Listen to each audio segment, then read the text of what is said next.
we finished off last time discussing marriage, and so let's finish off that topic by talking about divorce. So if you look on page 232 of Universal Ethics, it's chapter 9. You see it discusses the termination of marriage at the top of the page.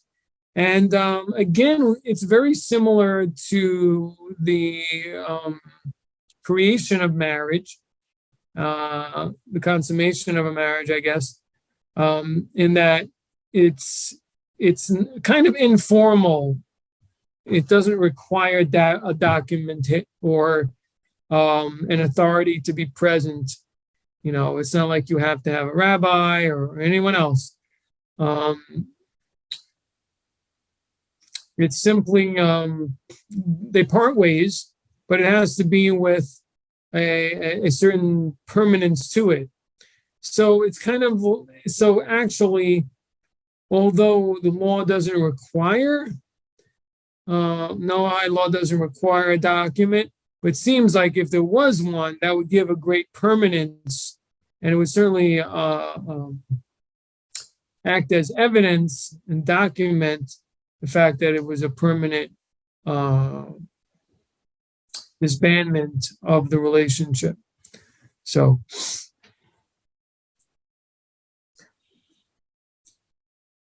the last line of that paragraph, it says it has to be an act taken with the same seriousness of intent as marriage, and so also be publicly known. And so that's why the idea, I mean, it may be actually quite appropriate to have public documentation of the separation in order that it become publicly known. But again, that's not required. But separating and moving out, officially moving out. So in other words, that this shows us that for people to break up and remain in the same house together is very problematic, because then there's no public showing of divorce, and that seems to be a prerequisite. So they'd have to move out and not live together anymore. Yeah, I've heard of situation people actually that they get divorced or in the process of divorce, and they live in the same house. That's sounds horrible, crazy idea. Okay, so that's as far as that goes. Now we move on to section D, procreation and parenthood. And this came up, I think. Someone brought up in the comments on another week, whether or not the mitzvah, the commandment to be fruitful and multiply, it says in Genesis, this applies to the nations as well or not. Of course, the question really, I guess, is on the other foot. Well, wait a minute. This commandment was given to everybody. It was given to Adam and therefore his progeny, and that means all mankind, all human beings, and therefore, what's the question? Of course, the nations are obligated in this mitzvah. But the answer is that, don't forget, is that Noahide law currently, I mean, since the event at Sinai, comes from Moses, was reiterated at Sinai, and was reinstructed at Sinai. And that's what's valid. So the question is, was this mitzvah given to the nations at Sinai? And that, again, that's one of Maimonides' conditions for righteous among the nations, is for them to accept the 7 laws, but not out of their own logic, but because it was given by God to Moses at Sinai. And we've talked about this many times. And it's an incredible thing, because that it equates in a certain sense the 7 laws with the Torah that was given to the Jewish people. It seems like that the prophecy, first of all, was given by the same prophet, so that's obvious. But also seems to imply that the level of prophecy was the level of the giving of the Torah at Sinai, in which God himself, quote, revealed himself. And so that means that we're talking about that the 7 laws are given at an apex prophecy level. So, in other words, the quality of the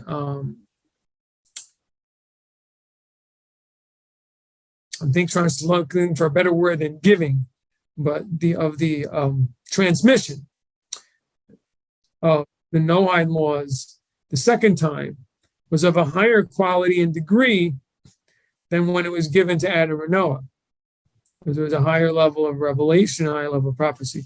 But in any event, the point is that halakhically speaking, be fruitful and multiply, there's a difference of agreement between the rabbis of whether it applies to all the nations or not.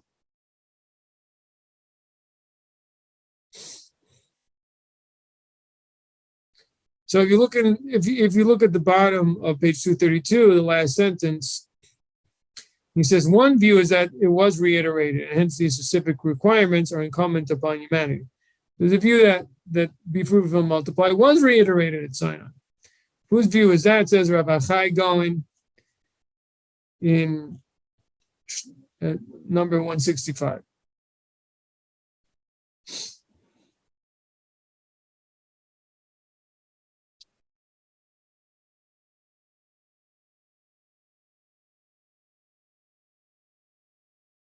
It's also interesting that the source for this, that the 7 laws needed to be reiterated at Sinai to be binding.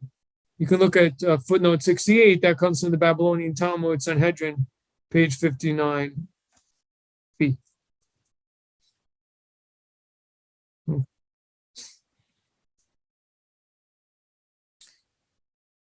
On 233, it talks about it, what I told you, that the baseline view is that was not repeated at Sinai.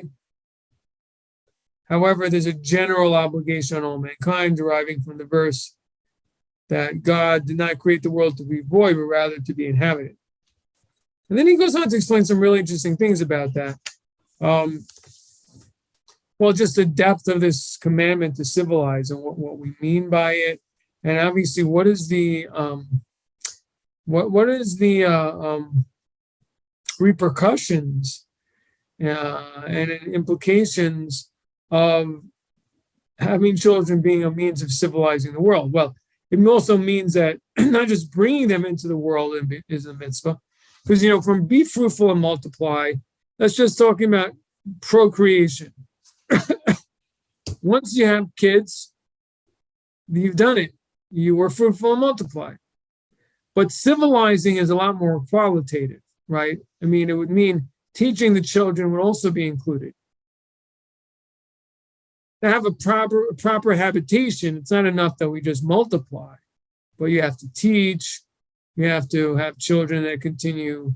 And he goes on to explain this, that the purpose of having the children, according to this, is to perpetuate goodness in the world, and that we transmit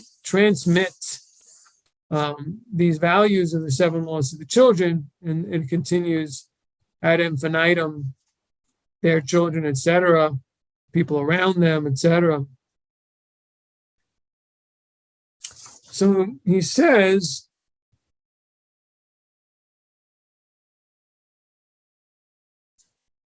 I think it's a nice paragraph. Maybe we'll read the paragraph on page 233, second paragraph.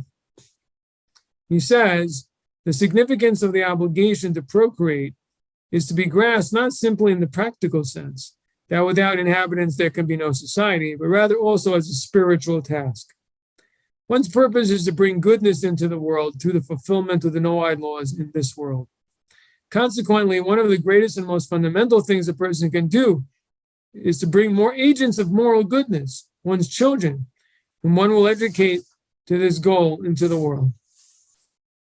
Page 234 now. When one understands the purpose of life simply as physical and material satisfaction, one could see the multiplication of children as a multiplication of demands on physical resources, and hence a threat to one's own material enjoyment by theirs. On the other hand, when the principal significance of having children is understood as propagating goodness in the world, not strain, but to the contrary, how mutual happiness can result from the multiplication of goodness. So in other words, whether we want children or don't want children is very telling about our very worldview, or really the very fundamental way we look at life. Is the purpose of life to, have more physical enjoyment and convenience, or do I have a mission to spread good? in the world. According to the first approach, a person is not going to want to have kids. If they do have maybe just one, because there's a certain pleasure in having children and, in having progeny, sometimes, particularly women, that there's a very strong, personal drive about that. But they certainly won't have more. They probably won't have more than one. Once they have one and they've already had the experience and they have that companionship and feel like flesh of my flesh, that's about as much inconvenience as they want. Anyway, but without going there, the point is simply that a person who is, kids cause obviously they cost money, time, tremendous amount of effort, and take away from a person's ability to spend time with their spouse, to just have their own alone time. So sacrifice, it's a big sacrifice. So if the purpose of life is to enjoy physical enjoyments and convenience, children are burdensome. On the other hand, if there's a mission to bring good into the world, then they're the greatest joy. That's basically kind of what he's saying, I think. But I think it's so fundamental to much else too. When a person, is looking and seeking and judging his life by, how physically sweet it is, and how much entertainment they've had and pleasure and things like that, that's going to be constantly coming up as an obstacle to doing the right things in life, as so many things are difficult and require sacrifice. And this is the most of all because it's in your person's personal life. It's not a job. It's not something you do in the synagogue. But having children really, goes to every minute of a person's life. Similar sort of to having a spouse. But obviously even more so. So much time and effort has to go into raising children, especially when they're small. Questions, comments? Okay.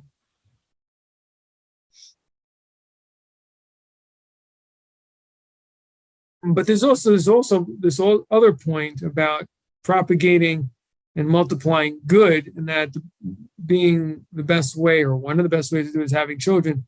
Is also very telling and interesting, because you could say, well, I could become a teacher in school, teach other people's kids, and spread goodness that way. I could do a podcast, do a class, do a lecture. Isn't that enough? But evidently it isn't enough. It's not enough. And I think it also goes to the depth of the lesson and the depth of the transmission. To children, when we transmit, it goes so deep, it becomes part of their identity. Even children sometimes, to certain extents, have different ideas than their parents, but what they're taught, remains with them in a very, very deep way, I think. So it's not just quantity, but quality also of the teaching, in terms of, how much it touches a person's heart and is a part of them. And you can do that the most with their own children, really penetrate in a very deep way. Obviously, that requires parents to actually speak to their children and communicate and educate their children. Besides giving them sandwiches and dinner and buying them clothes, they actually have to sit and communicate values to them. So, okay.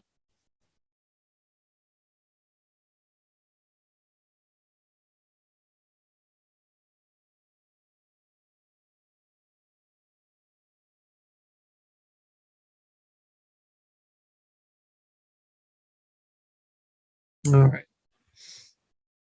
But I mean, obviously, just in a very simple sense, if younger people don't have children, then they're not going to perpetuate the society. So there is that also just very simple condition and meaning of procreating and getting married, having children, is to continue the society, which is important. And to do that, you have to inculcate a certain loyalty and pride in being part of the society and community and nation, whatever it is. We don't have that. It's an every man for himself, and people don't care. It becomes very difficult to get people to have children and to want to perpetuate. Okay. Now we're going on to the topic of castration. Exciting topic. Provocative topic, I guess.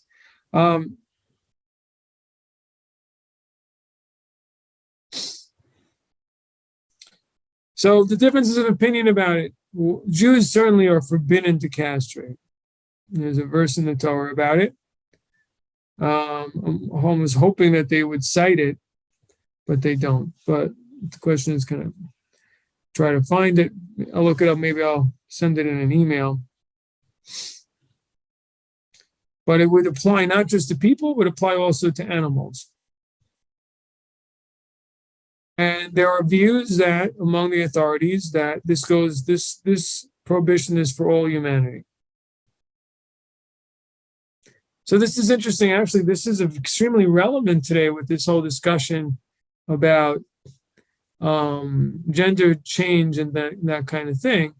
Because according to this, castration, would be forbidden. So I think that would go to some of the things that are going on today.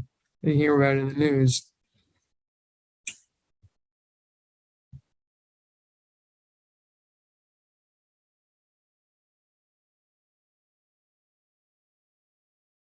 So, okay, this is interesting. It is significant to note that the same authority who is of the view that humanity is prohibited to castrate is also of the opinion that humanity is obliged individually to procreate.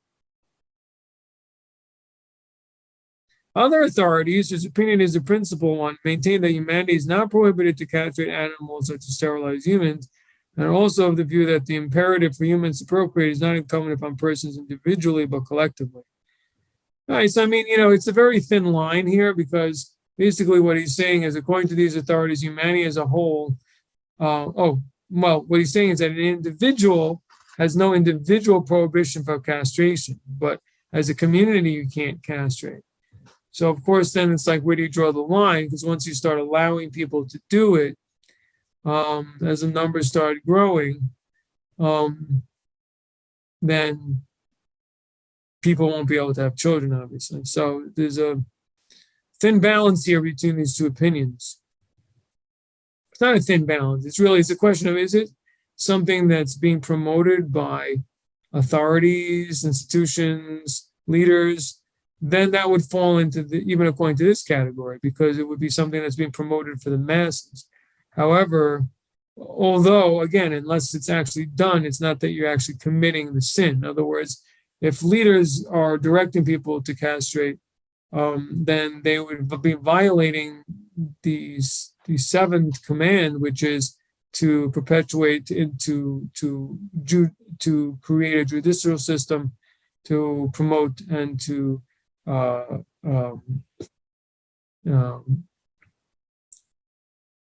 police these laws, and they would be doing the opposite. So I think that would be a clear violation, but it wouldn't be actually the violation of castration, since they wouldn't be physically doing it themselves, halakhically.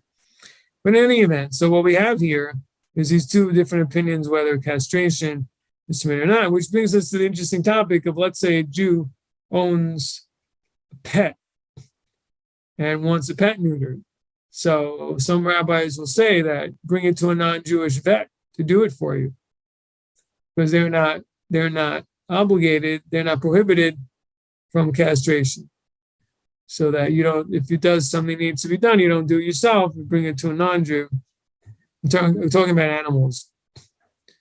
Okay, so those are the two opinions. Some say that it's forbidden, even for a non-Jew. Some say that it's not forbidden on the individual level, but collectively. Meaning that you can't have a large number of people doing it. So, the difference between these two views also reflects a difference in what it is that halakhically is required. How should I say it? How do we view God's obligatory will upon humanity? Is it that humanity should perpetuate itself as a species? Or even every individual that God brought into the world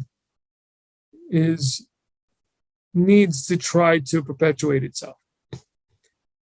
This has come to mind because someone mentioned to me this week that the Lubavitcher Rebbe said that when a person's birthday is a day when God decided that the world can't exist without you, or that the world needs you for a special mission. You can't do it without you.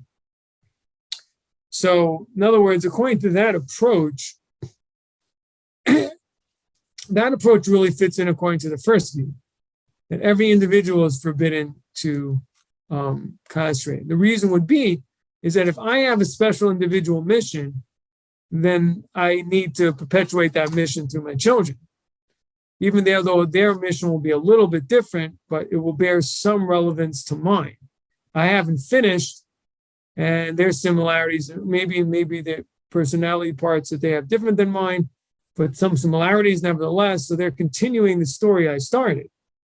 And so if I'm individually important and individually, how do I say, divinely important and needed in terms of the divine scheme, then I shouldn't sabotage that by taking away my ability of having children, and that might also be individuals that are needed in terms of bringing certain light and purpose into the world.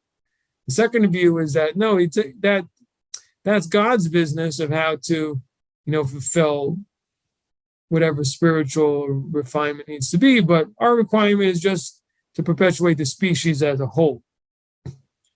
So I think that's the way to look at the two opinions.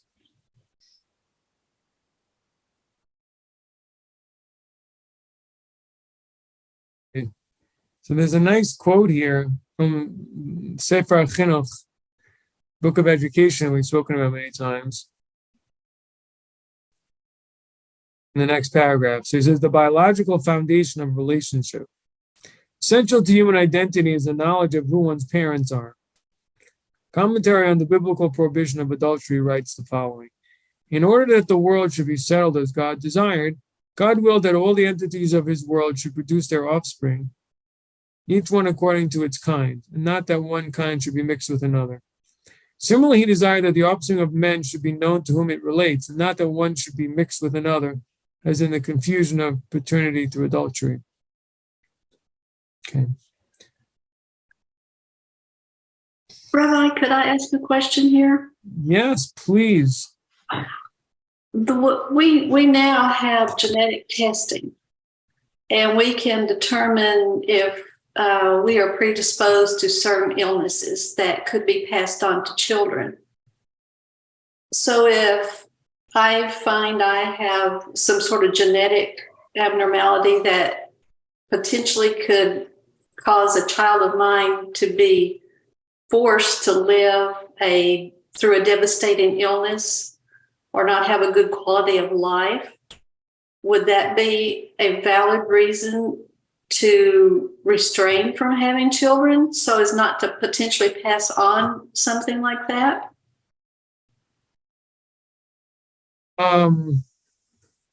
There's a story that the Talmud relates of King Hezekiah that he saw through, I guess we call it divine spirit, but he saw the future that he was destined to have an evil son.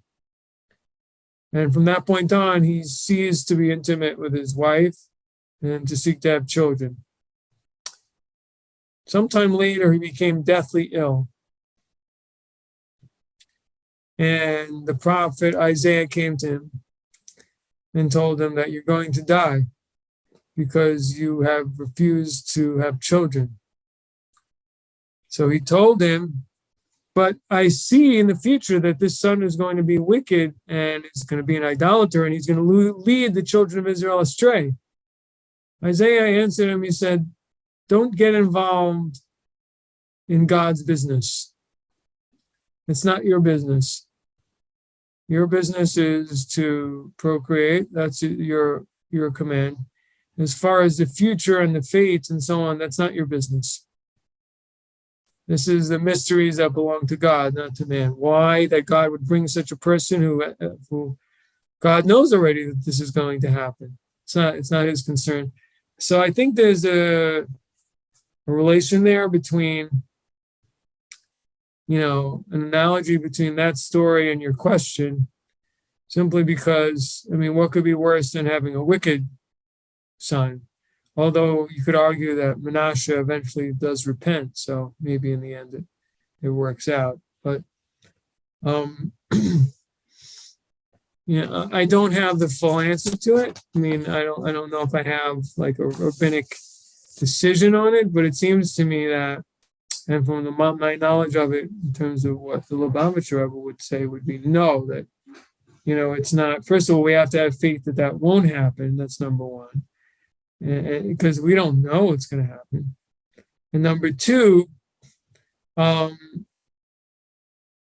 it's not our responsibility to worry. That's up to God. It's not up to us. I'll bring you another proof from the Midrash, famous story of Amram during the persecutions in Egypt, right, where there was a decree to throw all the males in the Nile. So our sages say that Yocheved, his daughter, you probably all know this already. I know you're all experts in this stuff. But Yocheved's daughter approached him and said, "You're more wicked than Pharaoh for splitting up with mom, not having any children." And the reason was, she says, because Pharaoh only decreed on the males and you're decreeing on the females. In other words, you don't know if you're going to have male sons or female daughters. You don't know that. Of course, there was a chance there would be a male son. And that wasn't enough of a reason in her eyes for him to refrain from, being with his wife and bringing children into the world. So again, you see an example of, what could be a better example than that? He'd be risking, if he had sons, that they'd be, small infants would be tortured and drowned and eaten by alligators. And his daughter is still suggesting that he's doing the wrong thing. And he listens. Well, and Moses would not have come into existence. Exactly. If he would have thought that, oh man, I could bring, I can't have children because they're going to suffer and I don't want that happening. And if you do the statistics and you do the projections, then, chances are at 50%, it's not worth it. Then there would be no Moses. Right. So that it kind of answers your question. That's not how Judaism and the Torah looks at children. We don't say, "Oh, I may have a child that's disabled, so let me just not have children." We don't do that. We have to put our trust in God. And I guess also the point is that having children is such a sacred thing.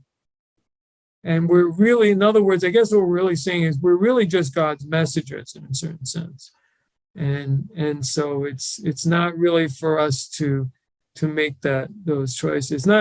It's very the opposite of the way modern people look at having children as something really their own, completely their own, meaning completely based on their own self-interest and exactly when it works for them and who it were, it seems like Torah looks at it very, very different, and certainly the Lubavitcher Rebbe looked at it in a very, very different way.